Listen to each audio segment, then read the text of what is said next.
तो प्राणायाम में सबसे पहले हम अनुलोम विलोम के बारे में जानेंगे। सबसे पहले हम समझेंगे अनुलोम विलोम क्या है। अनुलोम विलोम का अर्थ है सीधा और उल्टा।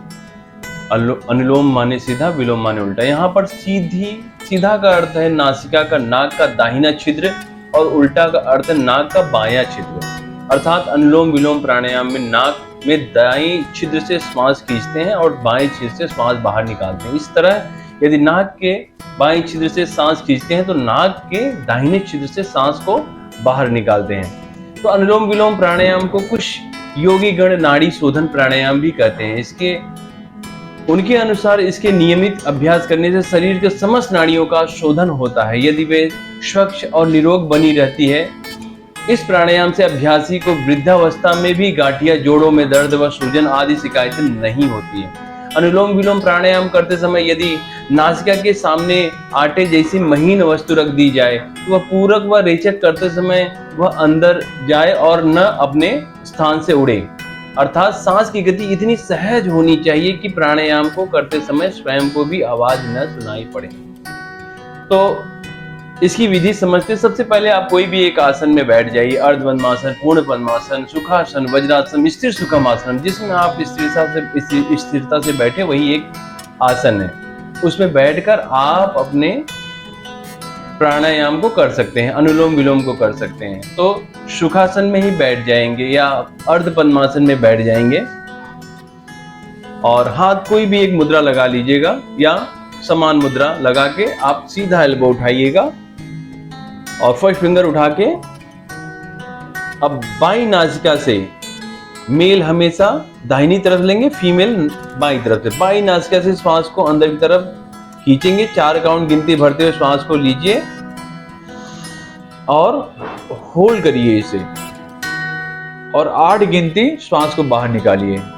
इस प्राणायाम को 15 मिनट तक कर सकते हैं। इसी क्रम से आप हमेशा ध्यान देना है आपको कि मेल जो पुरुष है वो दाहिनी तरफ से शुरू करें और फीमेल जो स्त्रियां हैं वो बाईं तरफ से स्टार्ट करें। यह चंद्र है, यह सूर्य है। ह ट। तो इसे हठ योग में शीतलता और गर्माहट के बारे में बताया गया। तो ये हमारा चंद्र नाड़ी है लेफ्ट साइड और राइट साइड सूर्य नाड़ी है। तो जैसे कि मैंने बताया कि फीमेल हमेशा लेफ्ट साइड से स्टार्ट करेंगे और मेल हमेशा राइट साइड से स्टार्ट करेंगे।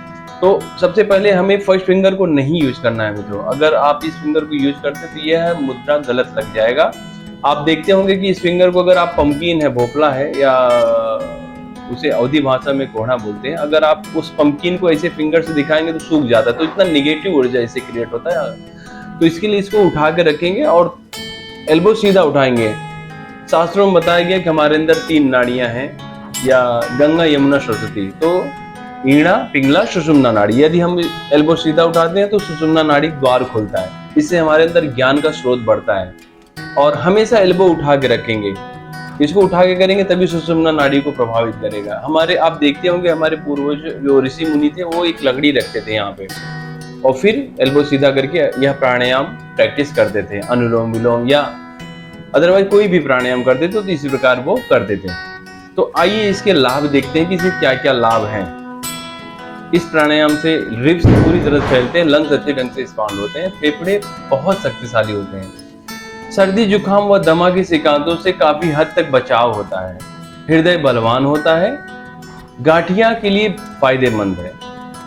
मांसपेशियों की प्रणाली को सुधार करता है। पाचन तंत्र को दुरुस्त करता है। तनाव और चिंता को दूर करता है। यह पूरे शरीर में ऑक्सीजन की पूर्ति करता है। यह हमारे शरीर की सूक्ष्म नाड़ियां शुद्ध हो जाती है। इससे हार्ट की ब्लॉकेज खुल जाते हैं। हाई व दोनों रक्तचाप ठीक हो जाते हैं। अर्थराइटिस, रोमेटोर अर्थराइटिस, कार्टिलेज, घिसना, ऐसी बीमारियों को ठीक कर देता है। टेढ़े लिगामेंट्स सीधे हो जाते हैं। वेरिकोज वेन्स ठीक हो जाता है। कोलेस्ट्रॉल, टॉक्सिन्स इससे जैसे विजातीय पदार्थ से शरीर से बाहर निकल जाते हैं। साइटिका नामक पेस्टनट्स का फायदा होता है। किडनी नेचुरल स्वच्छ हो जाती है, डायलिसिस करने की जरूरत नहीं पड़ती है। सबसे अधिक खतरनाक बीमारी कैंसर तक ठीक हो जाता है। मेमोरी पावर बढ़ता है इससे। सर्दी खांसी नाक गला ठीक हो जाता है। ब्रेन ट्यूमर भी ठीक हो जाते हैं। सभी प्रकार की चर्म समस्या मिट जाती है। मस्तिष्क के संबंधित नाभि व्याधियों को मिटाने के लिए काफी कारगर है। पार्किंसंस, पैरालिसिस, लूलापन इत्यादि स्नायुओं के संबंधित सभी व्याधियों को मिटाने के लिए बहुत ही सहायक है। साइनस की व्याधियां मिट जाती हैं। डायबिटीज में पूरी तरह से मिट जाती हैं।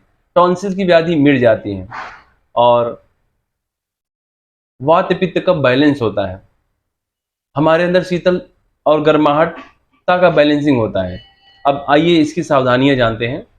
कमजोर और एनीमिया से पीड़ित रोगी को इस प्राणायाम के दौरान सांस भरने और सांस निकालने रेचक की गिनती को क्रमशः 4-4 ही रखें। आप अपनी क्षमता अनुसार भी कर सकते हैं। अर्थात जैसे कि 4-4 मैंने आपको बताया, गिनती में सांस भरना हो तो गिनती में ही सांस भरकर बाहर निकालें। आप जितने समय ले रहे हैं उतना समय छोड़ें। स्वस्थ रोगी को धीरे धीरे यथाशक्ति पूरक रेचक की संख्या बढ़ा सकते हैं। कुछ लोग समयानुभाव के कारण सांस भरने के सांस निकालने का अनुपात 1.2 नहीं करते हैं